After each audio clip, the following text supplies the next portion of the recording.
नमस्कार। आज हम भारतीय संविधान की एक ऐसी अवधारणा पर बात करेंगे जिसने हमारे लोकतंत्र की दिशा तय करने में बहुत अहम भूमिका निभाई है।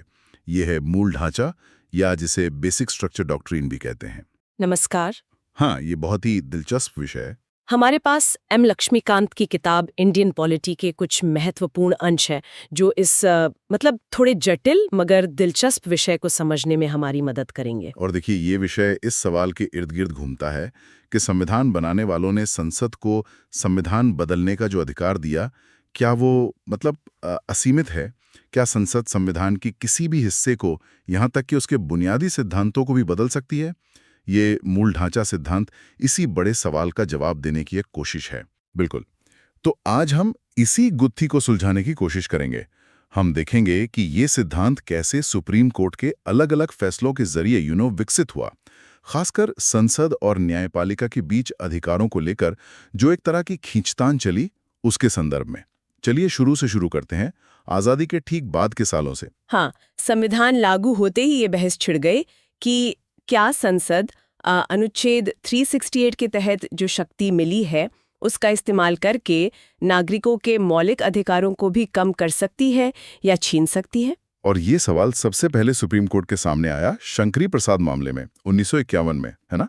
इसमें पहले संविधान संशोधन को चुनौती दी गई थी, जिसने संपत्ति के अधिकार पर कुछ पाबंदियां लगाई थीं। सही कहा। उस वक्त सुप्रीम कोर्ट का नजरिया ये था कि अनुच्छेद 368 संसद को संविधान के किसी भी हिस्से में, जिसमें मौलिक अधिकार भी शामिल है, संशोधन करने की पूरी शक्ति देता है।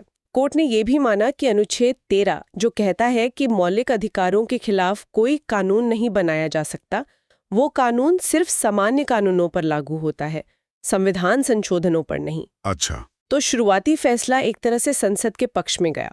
और यही बात फिर सज्जन सिंह मामले 1964 में उसमें भी दोहराई गई। हाँ। लेकिन फिर आया गोलकनाथ मामला 1967 में, और इसने तो पूरा समीकरण ही बदल दिया। बिल्कुल। गोलकनाथ मामले में सुप्रीम कोर्ट ने अपने पिछले फैसलों को पलट दिया।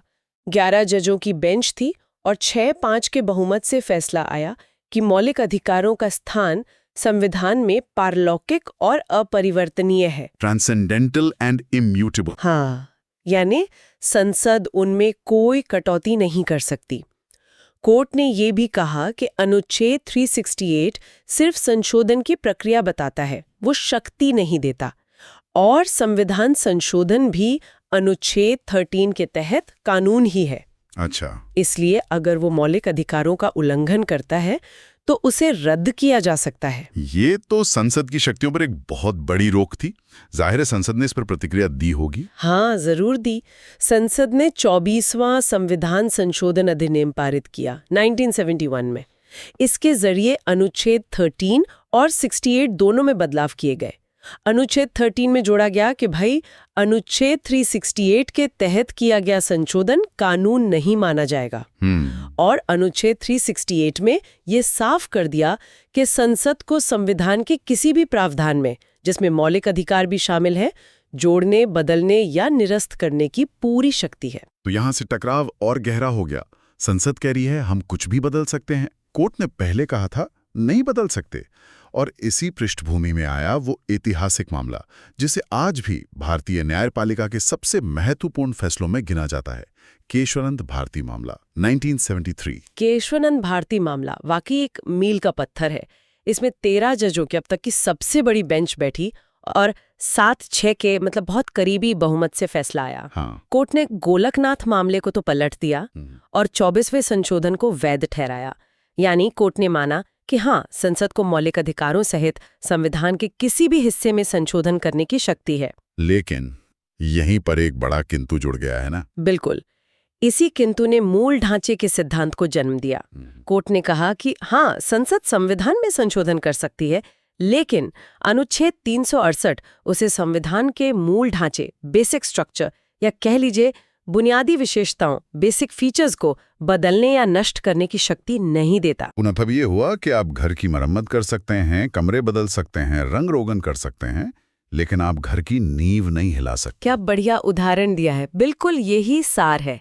संसद संविधान के किसी भी हिस्से को संशोधित कर सकती है, बस वो संशोधन संविधान की बुनियाद, उसके मूलभूत सिद्धांतों को चोट न पहुंचाए। तो केशवानंद भारती ने सिद्धांत तो स्थापित कर दिया, पर यह मूल ढांचा आखिर है क्या?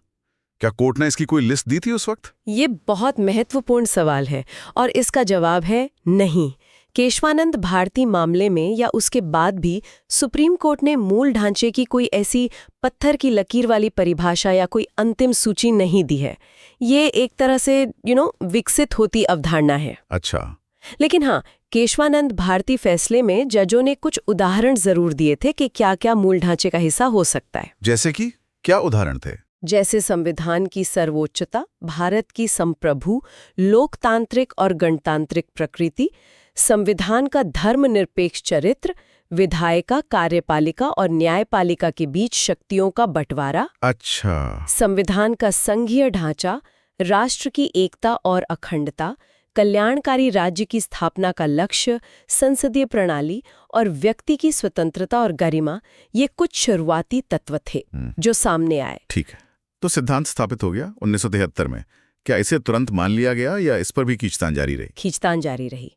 इस सिद्धांत का पहला बड़ा परीक्षण हुआ इंदिरा नेहरू गांधी मामले में 1975 में। हाँ, चुनाव मामला भी कहते हैं इसे? जी, इसमें 39वें संशोधन के उस प्रावधान को चुनौती दी गई थी जिसने प्रधानमंत्री और लोकसभा अध्यक्ष के चुनाव विवादों को अदालतों के दायरे से ही बाहर कर दिया था। और कोर्ट ने क्या कहा? करता है और स्वतंत्र और निष्पक्ष चुनाव के सिद्धांत के खिलाफ है, और ये दोनों ही संविधान के मूल ढांचे का हिस्सा हैं। अच्छा। तो यहाँ कोर्ट ने केशवानंद भारती में स्थापित सिद्धांत को लागू किया और कुछ नए तत्वों जैसे कानून का शासन यानी रूल ऑफ लॉ और स्वतंत्र और निष्पक्ष चुनाव को भी मूल ढांचे से जोड़ा।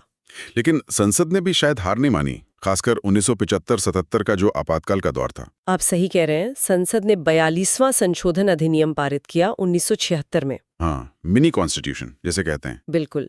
इसने अनुच्छेद 368 में फिर बदलाव किया और ये जोड़ दिया कि संसद की संविधान संशोधन की शक्ति पर कोई सीमा नहीं है और किसी भी संशोधन को, चाहे वो मौलिक अधिकारों का उल्लंघन ही क्यों न करता हो, किसी भी आधार पर अदालत में चुनौती नहीं दी जा सकती। अरे बाप रे! ये तो सीधे सीधे मूल ढांचे के सिद्धांत को नकारने की कोशिश थी। ये तो सीधा टकराव था सुप्रीम कोर्ट के फैसले से।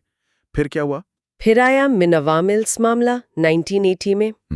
सुप्रीम कोर्ट ने 42वें संशोधन के उन प्रावधानों को अमान्य घोषित कर दिया जो न्यायिक समीक्षा को खत्म करते थे और संसद को असीमित संशोधन शक्ति देते थे।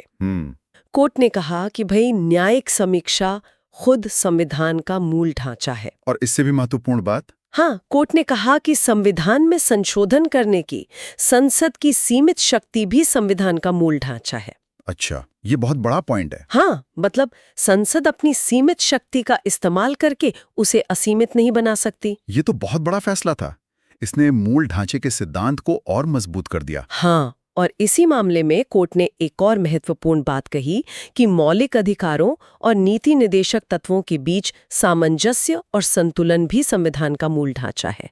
आप एक को पूरी तरह खत्म करके दूसरे को लागू नहीं कर सकते। ठीक है। इसके बाद फिर वामन राव मामले 1981 में कोर्ट ने ये भी स्पष्ट कर दिया कि मूल ढांचे का सिद्धांत 24 अप्रैल 1973 यानी केशवानंद भारती के फैसले की तारीख, हाँ, उस तारीख के बाद किए गए संविधान संशोधनों पर ही लागू होगा, उससे पहले वालों पर नहीं। तो समय के साथ अलग अलग मामलों के जरिए ये तस्वीर धीरे धीरे साफ होती गई कि मूल ढांचा क्या है और क्या नहीं। हमने केशवानंद भारती में कुछ शुरुआती तत्वों की बात की थी। क्या हम कुछ और प्रमुख मामलों और उनके योगदान को देख सकते हैं जिन्होंने इस सूची को और समृद्ध किया? मतलब वो टेबल 12.1 जो किताब में है उसकी बात कर रहा हूं मैं। जरूर जरूर। केशवानंद भारती, इंदिरा गांधी और मिनर्वा मिल्स ने तो नींव डाल दी थी, जैसा हमने देखा। इनके बाद कई और महत्वपूर्ण फैसले आए जिन्होंने इस अवधारणा को और स्पष्ट किया। जैसे आपने टेबल का जिक्र किया, उसमें कई केसेस लिस्टेड है। हाँ। और कल्याणकारी राज्य की अवधारणा को मूल ढांचे का हिस्सा माना। और न्यायपालिका की स्वतंत्रता और कानून के शासन पर भी जोर दिया गया होगा। ये तो बहुत जरूरी लगता है। बिल्कुल बिल्कुल। एसपी संपत कुमार 1987, पी शंभुमूर्ति 1987, फिर कुमार पद्म प्रसाद 1992, इंदिरा सहानी 1992, वो मंडल मामला। हाँ, मंडल केस। और एल चंद्र कुमार 1997। इन जैसे कई मामलों ने बार बार कानून के शासन, न्यायिक समीक्षा और न्यायपालिका की स्वतंत्रता को मूल ढांचे के अभिन्न अंग के रूप में स्थापित किया। दिल्ली जुडिशियल सर्विस एसोसिएशन मामले 1991 ने तो अनुच्छेद 32, 136, 141, 142 के तहत सुप्रीम कोर्ट की जो शक्तियां हैं उनको ही मूल ढांचे का हिस्सा बता दिया। अच्छा। और ऑल इंडिया जजेस एसोसिएशन मामले 2002 ने भी स्वतंत्र न्यायपालिका पर बल दिया। यानी कोर्ट अपनी शक्तियों और स्वतंत्रता को संविधान के संरक्षण के लिए बहुत जरूरी मानता रहा। और लोकतंत्र के अन्य पहलुओं के बारे में क्या? हाँ, जैसे कि होतो हलोहन मामला 1993, जो दल बदल विरोधी कानून से जुड़ा था। हाँ, एंटी डिफेक्शन लॉ। उसने स्वतंत्र और निष्पक्ष चुनाव और भारत के संप्रभु लोकतांत्रिक गणतांत्रिक स्वरूप को मूल ढांचा माना। फिर रघुनाथ राव मामले 1993 ने समानता के सिद्धांतों और राष्ट्र की एकता और अखंडता को इसमें जोड़ा। एम नागराज 2006 और इंदिरा साहनी I2 2000 ने भी समानता के सिद्धांत को फिर से रेखांकित किया। और दो बहुत महत्वपूर्ण चीजें, संघवाद यानी फेडरलिज्म और धर्मनिरपेक्षता यानी सेक्युलरिज्म, इन पर कोई खास फैसला? हाँ, SR बम्बई मामला 1994 ये इस लिहाज से बेहद महत्वपूर्ण है। इसने स्पष्ट रूप से संघवाद, धर्मनिरपेक्षता, लोकतंत्र, राष्ट्र की एकता और अखंडता और सामाजिक न्याय को मूल ढांचे का हिस्सा घोषित किया। अच्छा, इसने केंद्र द्वारा राज्यों में राष्ट्रपति शासन लगाने की जो शक्ति है उसकी न्यायिक समीक्षा का रास्ता भी मजबूती से खोला। ये तो काफी विस्तृत होता जा रहा है, मतलब लिस्ट लंबी है। एक और मामला जो अक्सर चर्चा में रहता है वो है 9वीं अनुसूची 9th शेड्यूल से जुड़ा। क्या मूल ढांचा सिद्धांत वहां भी लागू होता है? क्योंकि वो तो एक तरह का सुरक्षा कवच माना जाता था कानूनों के लिए। ये एक बड़ा सवाल था और काफी समय तक इस पर बहस रही। इसका जवाब मिला IR कोएलो मामले में 2007 में। 9वीं अनुसूची में डाले गए कानूनों को पहले न्यायिक समीक्षा से लगभग पूरी तरह बाहर माना जाता था। हाँ। लेकिन इस फैसले में कोर्ट ने कहा कि नहीं, अगर कोई कानून 24 अप्रैल 1973 के बाद 9वीं अनुसूची में डाला गया है और वो मौलिक अधिकारों का उल्लंघन करके संविधान के मूल ढांचे को चोट पहुंचाता है, तो उसकी न्यायिक समीक्षा की जा सकती है। मतलब कोई ब्लैंकेट इम्यूनिटी नहीं है। बिल्कुल। कोर्ट ने फिर से कानून के शासन, शक्तियों के पृथक्करण, मौलिक अधिकारों के सिद्धांतों, न्यायिक समीक्षा और समानता को मूल ढांचे के तौर पर स्थापित किया इस केस में भी। इसका मतलब 9वीं अनुसूची भी अब पूरी तरह से कवच नहीं रही अगर वो मूल ढांचे के खिलाफ जाती है। और हाल के वर्षों में कुछ और। हाँ, हाल के वर्षों में भी ये सिद्धांत प्रासंगिक बना हुआ है। जैसे राम जेठमलानी मामले 2011 ने अनुच्छेद 32 के तहत सुप्रीम कोर्ट की शक्तियों को फिर से रेखांकित किया।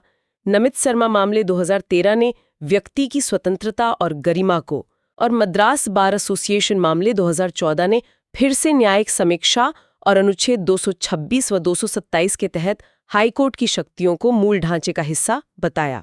तो इन सभी मामलों को, मतलब इस पूरी यात्रा को एक साथ देखने पर यह साफ हो जाता है कि मूल ढांचा कोई ऐसी चीज नहीं है जो एक दिन में बन गई या जो स्थिर है। ये तो समय के साथ न्यायपालिका की व्याख्याओं के जरिए विकसित हुई है और शायद आगे भी होती रहेगी, है ना? बिल्कुल सही कहा आपने। ये एक गतिशील, एक डायनामिक अवधारणा है। सुप्रीम कोर्ट ने शायद जानबूझकर इसकी कोई निश्चित सूची नहीं बनाई ताकि भविष्य की जरूरतों और चुनौतियों के हिसाब से इसे ढाला जा सके। ये संविधान को बचाने का एक तरह का सुरक्षा वाल्व है जो ये सुनिश्चित करता है कि संशोधन के नाम पर संविधान की आत्मा को ही न बदल दिया जाए। तो कुल मिलाकर आज की हमारी चर्चा का निचोड़ सार ये है कि भारत में संसद सर्वोच्च तो है, लेकिन संविधान उससे भी सर्वोच्च है। संसद संविधान में संशोधन कर सकती है, कानून बना सकती है, लेकिन वो संशोधन संविधान के बुनियादी सिद्धांतों और मूल्यों यानी उसके मूल ढांचे को नष्ट नहीं कर सकता। और ये मूल ढांचा क्या है? ये कोई बंधी बंधाई लिस्ट नहीं है, बल्कि ये सुप्रीम कोर्ट समय समय पर अपने फैसलों के जरिए बताता रहा है और बताता रहेगा। इसमें संविधान की सर्वोच्चता, लोकतंत्र, धर्मनिरपेक्षता, संघवाद, कानून का शासन, न्यायिक समीक्षा, मौलिक अधिकारों और निदेशक सिद्धांतों में संतुलन, समानता और स्वतंत्र न्यायपालिका जैसे कई तत्व शामिल हैं, जैसा कि हमने इतने सारे मामलों के संदर्भ में देखा। ये सिद्धांत संसद की शक्ति पर एक बहुत महत्वपूर्ण संवैधानिक नियंत्रण है। इस पूरी कहानी से एक बात और उभरती है कि भारतीय संविधान सिर्फ एक कानूनी दस्तावेज नहीं, बल्कि एक जीवंत दस्तावेज है।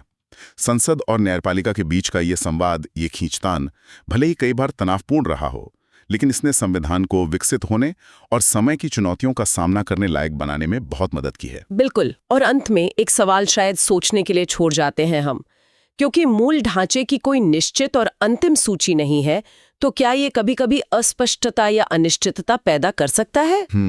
ये तो है। क्या इससे भविष्य में राजनीतिक या न्यायिक व्याख्याओं को लेकर विवाद खड़े हो सकते हैं? क्या फिर ये लचीलापन ही इसकी सबसे बड़ी ताकत है जो संविधान को हर युग में प्रासंगिक बनाए रखता है? इस पर सोचने की जरूरत है। जरूर, ये एक अहम सवाल है जिस पर विचार किया जाना चाहिए।